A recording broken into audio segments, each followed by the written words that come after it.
So today's session, again, as I said, is going to be focused on gamma levels and how, as retailers, can we build an edge and how can we invest like institutions, right? So we're going to answer some of the questions like how can I use gamma levels? How can we be more successful? And how can we eventually improve our strategy using your data? So today we're going to share a lot of insights and we're going to kind of hopefully give you an idea on how you can trade like a hedge fund, how you can leverage data to improve your strategy, and we're going to show some live examples as well. So first of all, I'm Fabio. I'm the founder of MentorQ, and after years at Bloomberg, and then obviously building alternative data tools for hedge funds, one thing was very clear in my mind. Traders do not just need more data. They need the right data, and they need it delivered simply. And that's what we're trying to do here at MentorQ. And today we're going to show you some of these examples. So we build institutional models like gamma exposure model, gamma levels, quant models, and we give them to you guys to access as retail traders. Today, we're going to go over gamma levels, why they're important. They are very key to understand price behavior. They can help you trade with more precision, and they can also provide like some risk management and trade management tools that you can use. And we have some really exciting example live in the market as well. Please also send any questions. We're going to go over Q&A at the end. So send them in the comment and we'll answer all of those live as well. So first of all, I always share this slide because this is very important. Post-COVID, the market has really changed, right? So flow, in particular option flow, now drives prices more than any other, like fundamentals or charts, right? So if you don't look at flow or how options can drive the market, you're kind of like trading blind a little bit. Option volumes, as you can see in this chart, they're at all-time high, and zero DTE's options, we're going to talk about those as well, dominate the intraday movement. So basically, you need to be able to understand that institutional players, they use gamma, delta, and hedging flow to define the structure, define how they want to place their bets in the market. As retailers, we are still kind of using old tools like technical tools, support resistance, which there's nothing wrong with it. But again, if you are not using flow data, and if you don't understand how the option market works and how it can move market, you're really trading a lot of noise. So today we're going to show you some really nice examples. So we're going to talk about gamma levels, but in reality, we don't just provide levels.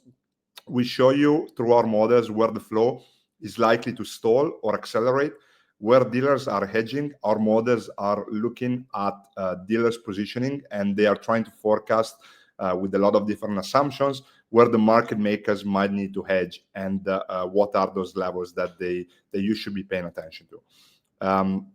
And today we're gonna demo this. But before we go into that, we need to understand what trading is. Trading is really like betting, but it's betting with better math, right? So let's reframe trading for a moment, right? Is not as guessing, but is really a strategic betting. At its core, that's what really is. So every trade is a bet on an outcome, right? We risk capital based on the belief that if this happens and if price will go up, I will profit. So there's nothing really different from really playing poker or betting, but is really using math and using data to potentially have a better outcome. So the key here is not about being right every time, but it's about the math of your strategy, right? Your strategy has a chance of success, and your job as a trader isn't really to be accurate 100% of the time, but you really need to pick a strategy that has a strong odds of success, and you can improve those odds by adding filters or data and also reducing losing trades. So the goal is really not to be 100% perfect, but how can I improve my strategy by reducing, for example, the wrong trade and by using data to my advantage.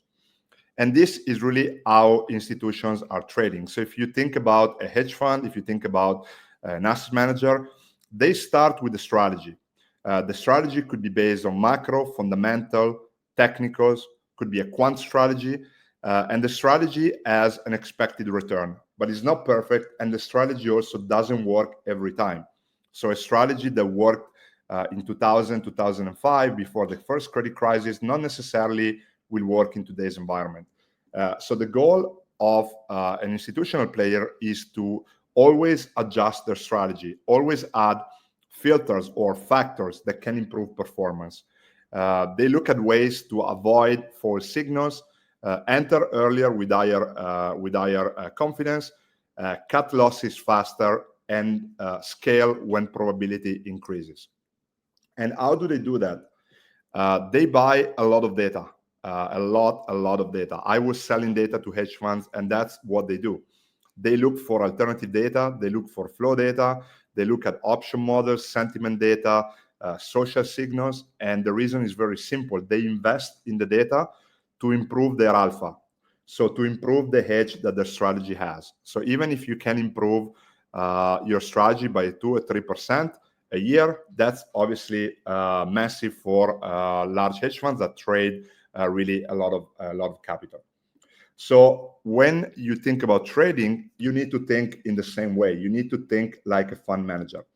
So you already have, if you are a retail trader, if you're listening to this video, you already have a strategy. You already have some sort of success. You already are interested in trading, and you have probably a set of tools that you already use. Like, for example, you could be using volume profile, technical indicators, order flow, right?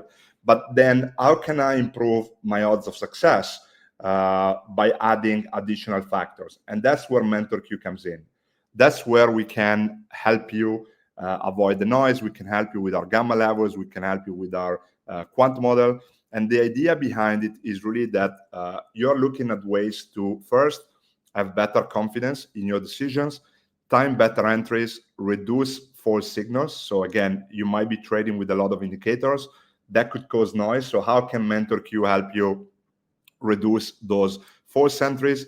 And the goal, again, is the same. Just like hedge funds, you want to use better data to improve the alpha of your strategy, right? Reduce the losses and improve the trade that you can make. So this is really the goal of what we provide. So we can be, this is what kind of we can do for you. So it's all about really increasing your odds of success. And again, we can be a supporting tool, and we will show you how today, but it really starts with you. You need to find your strategy. You need to find what works for you. So for example, within our room, we have a lot of scalpers that use our levels to scalp a few points on futures, but we also have option traders that are using our data to potentially define whether they're buying or selling options. So it's really, first, it starts with you. You need to define what works for you. Can you handle the pressure as a day trader, or do you prefer to be a swing trader? So you need to find your strategy. You need to find what works for you. Then MentorQ can be your confirmation tool. We can help you avoid bad entries. We can show you how to plan your trade. We can obviously simplify the market. Next week, we're going to focus on our Q score and our swing models. And again, we can provide you the same tool that are used by hedge funds and institutions. But again, it's all about you first. So you need to define what you want to trade, how you want to trade, what works for you, and of course, your risk profile as well. What we are not providing signals. We're not telling you what to buy or sell. We also are not a crystal ball. We cannot predict the future. And of course, this is not about making fast money, because trading is really one of the hardest professions in the world, and you need to be willing to learn, study, make mistakes, and improve. And of course, finance is about building a strategy that can be long-lasting and can adapt. So the market really reacts really fast. So today, something that works today not necessarily will work in the future. So you need to be able to adapt in the market. And again, we're going to provide you the tool to be able to do that. But this is really the starting point. There's no free lunch. There's no free money in finance. Everything is about you. Everything is about using data, and everything is about creating a strategy that can evolve over time. So with that said, please let us know if you have questions, but let's go into what we're going to talk about today, which is really our gamma levels, right? First, we need to understand what they are. why are they important, and how can you then use them, and we're going to show you some examples. So gamma levels are really price zones that are derived from option positioning, specifically from gamma exposure.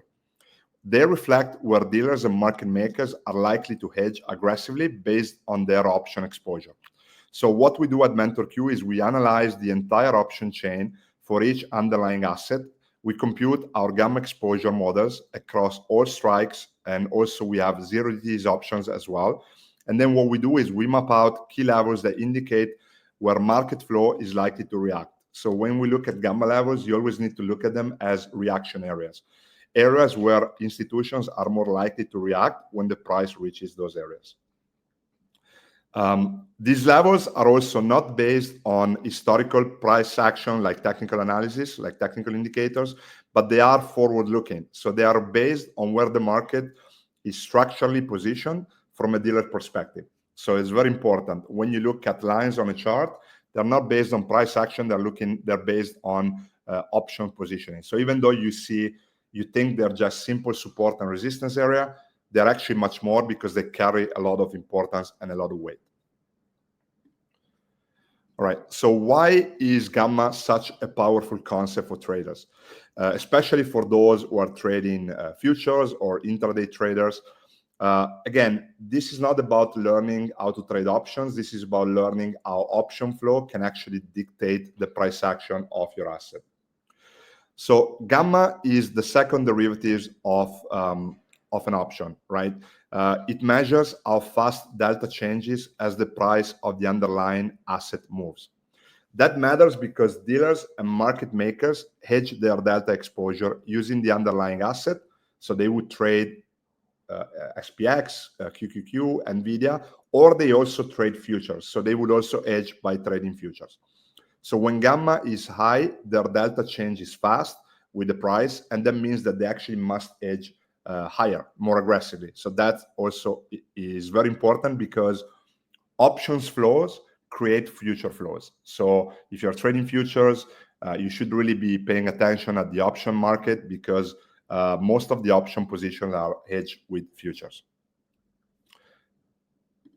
We're going to go into a little bit of a breakdown in a simplistic form of what delta hedging means for a market maker. In this slide, we show how market makers are hedging investor positions based on whether we buy or sell options. So remember, very important, market makers are not in the business of taking risks. So they do not really take positions based on the idea that the price will go up or down. Their business is really based on volume. So they make money if the volume and the trade activity increases. So because they're not taking risk, they need to offset their exposure by hedging the change in delta. Delta is a very important Greek. We're going to talk about it a lot. Gamma defines the speed of delta. So gamma is very key as well. So this hedging activity creates a real buying or selling pressure. When market makers are hedging, we can see an amplify in price moves, especially if we are near expirations or key strikes. Price could actually stall around certain levels. We're going to talk about what's defined as spin risk. And of course, this hedging activity could actually trigger sharp reversal, especially when gamma flips from positive to negative. So now, we know that the option volume is at the highest it's ever been. We showed you in the slide before. We also know that on the other side of most option transactions, we have market makers. And we also know that market makers are not in the business of taking positions. So they are buying and selling the underlying to cover their exposure. They keep buying and selling based on the change in delta. So again, very, very important. So you need to understand that if we have a lot of option activity, on the other side, we're going to have market makers that are constantly hedging throughout the day. And this will increase the price action, will increase the flow. And today we're going to show you also a very good example. So why is gamma so important? Because it tells us how fast delta changes, and it can help us understand if market makers need to hedge more aggressively or not. Here we see that when we are in a high gamma environment, delta changes quickly with price. So dealers need to adjust their hedges rapidly, otherwise they will incur in potential losses, and those losses could be substantial. This also means that by doing that, this creates more flow and therefore more volatility. On the other hand, when gamma is low, delta also changes slowly, and dealers need to hedge less. So as a result, we're going to have a more stable price behavior, so less volatility. So understanding gamma means that you can anticipate how price might behave around key strikes and not just react to it. So for example, we're going to talk about positive and negative gamma. We're going to show you some of our charts. But basically, why is gamma so important? Because it can help us understand why price gets pinned near a strike when we are into an expiration. So when gamma is high and the price sits near a major strikes, the hedging pressure can really balance out and keep the price locked in at that level. So as traders, we need to be able to understand this. It can also explain why we see very big breakouts, especially when there's no news in the market, when there's no catalyst. Why do these big moves happen? This is because of gamma, and this is because of options positions. And then, of course, it can help us understand the areas where reversal could happen intraday, even though we don't have any catalyst. So, by saying so, whether you are trading futures, stocks, or indices, we can actually improve entry timing and risk reward by looking at gamma. So if you know where gamma is concentrated, it can help you avoid bad entries. It can also tell you where positions may support your trade and where we're going to see a lot of flow and a lot of reaction. It can also help traders anticipate volatility, because understand where the market is positioned can help you prepare and not just react to price action. This is why at MentorQ, we really focus on gamma exposure. It gives you really a lens into the market mechanics and reveals kind of like the pressure behind price. So with gamma levels, you're not just looking at candles, you're not just looking at support and resistance area, you're actually looking at where the big institutions are and how they are positioning, and then you can actually see how the price could react.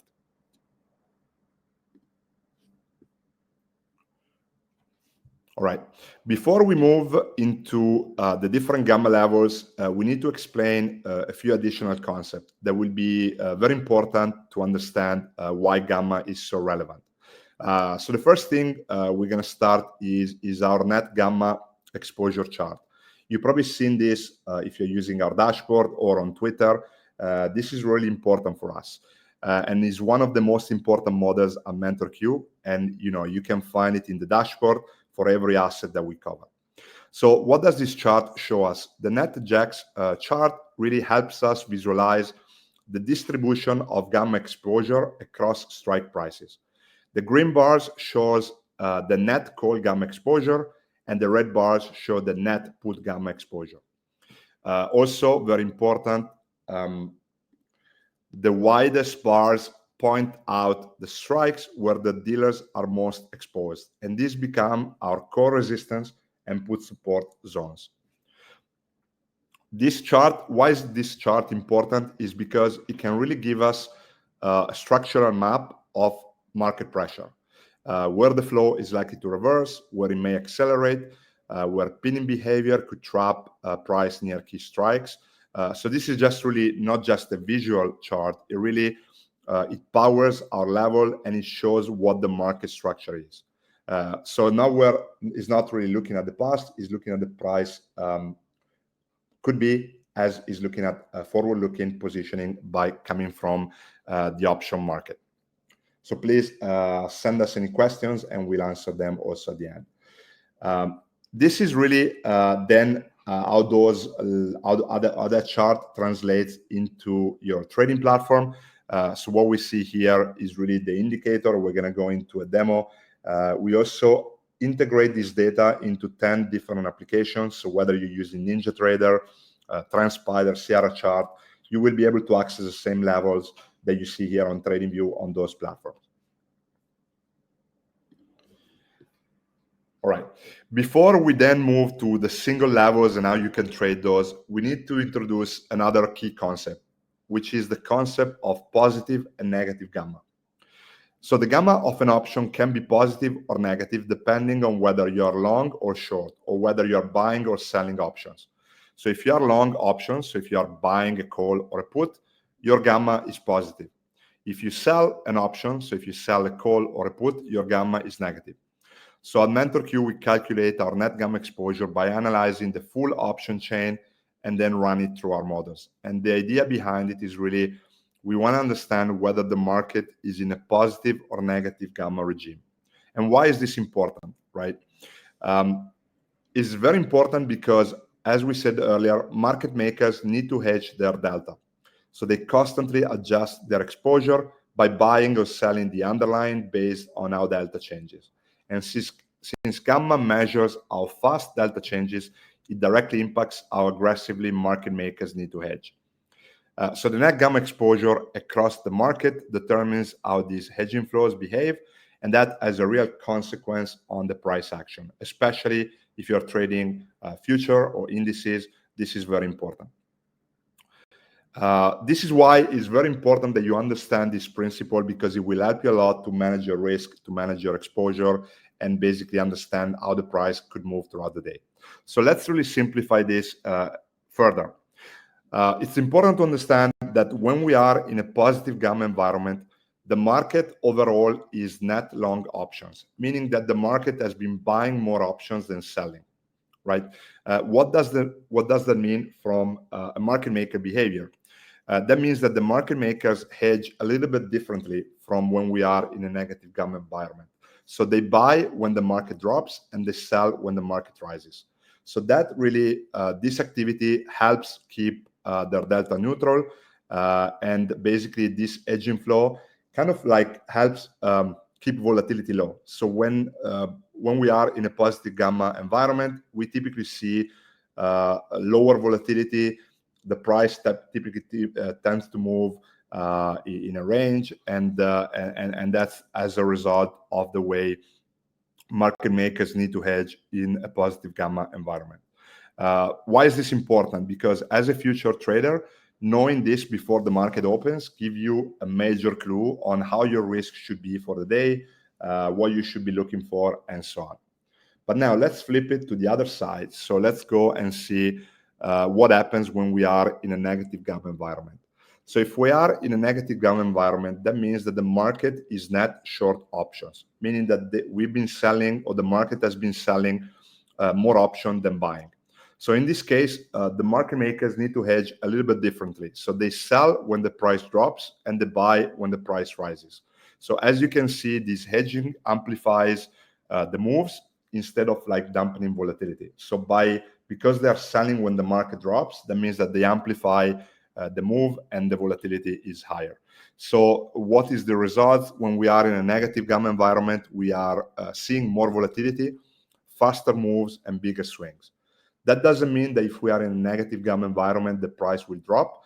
That means that we are going to see bigger swings throughout the day. So again, why is this important? Because, for example, if you're trading NQ and we are in a negative gamma environment, you need to be able to adjust your stop loss and your take profit target, and maybe you want to move to an MNQ instead of having a full position, because the volatility will be higher. So you might be chopped out very fast if you don't adjust your risk. So basically, what positive and negative gamma tells us is really the mood and the sentiment of the market before it moves. Very, very important. Now, where can we see this in the MentorQ platform? So first, when you open an asset in the dashboard, you immediately have our gamma condition here.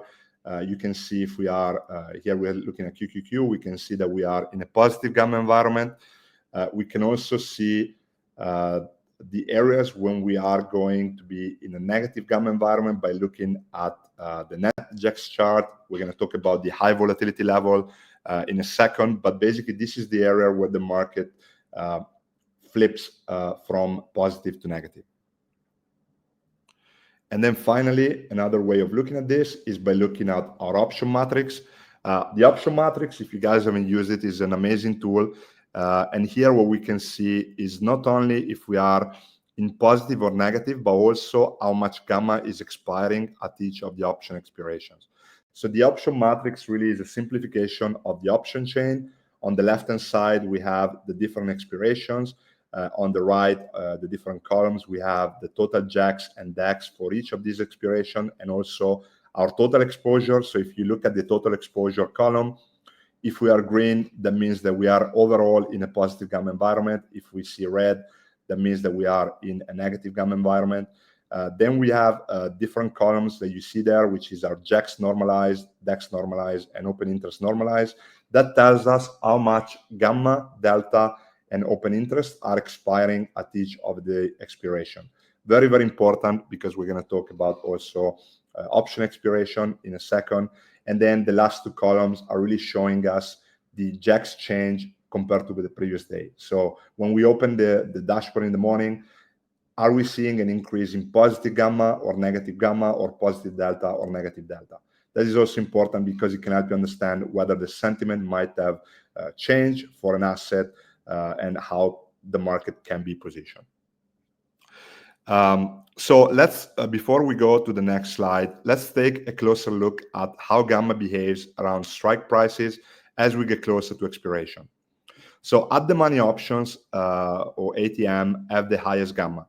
They are most sensitive to small price changing in the underlying price. So even just a small move can really push them out in or out of the money. So what does that mean? It means that delta changes fastest for at the money options. So for at the money options, dealers must hedge more aggressively when the price comes closer to these levels.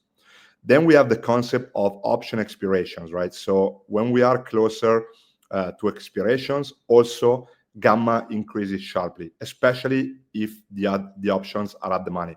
So you're going to see a lot of strong change in gamma for at the money options that are near expiration. So we're going to talk about zero DTs options in a second.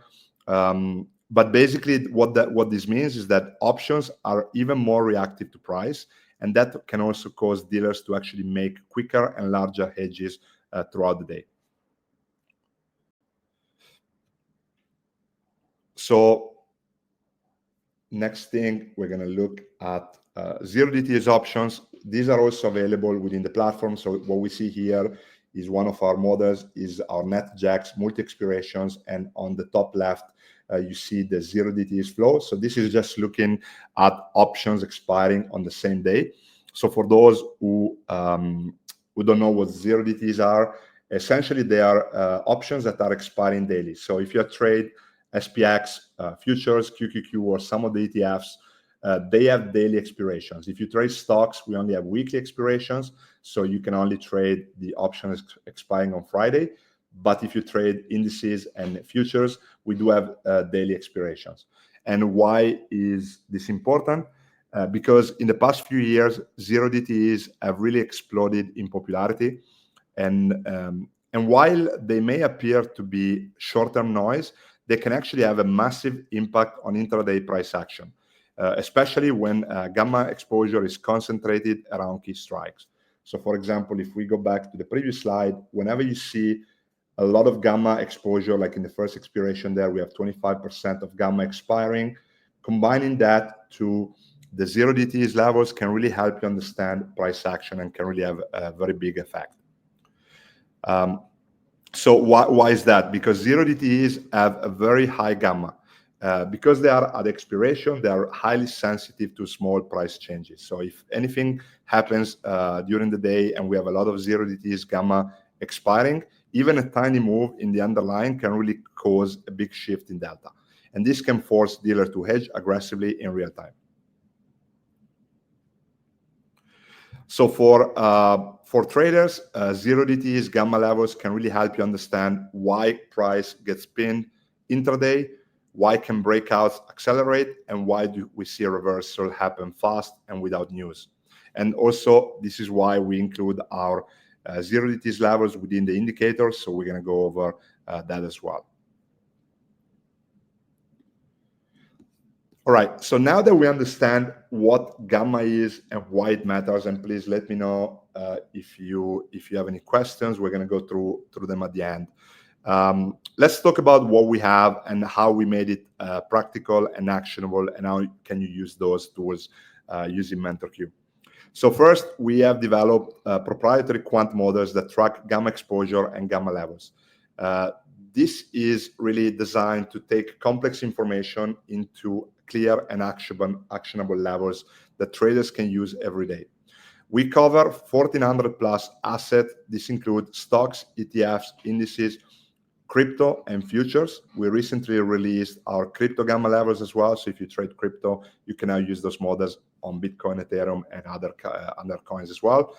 And we're also very, very strong on the future side. We're actually one of the few companies that provide gamma levels on futures by looking at futures options. And when we look at the future space, we cover about 25 different futures contracts.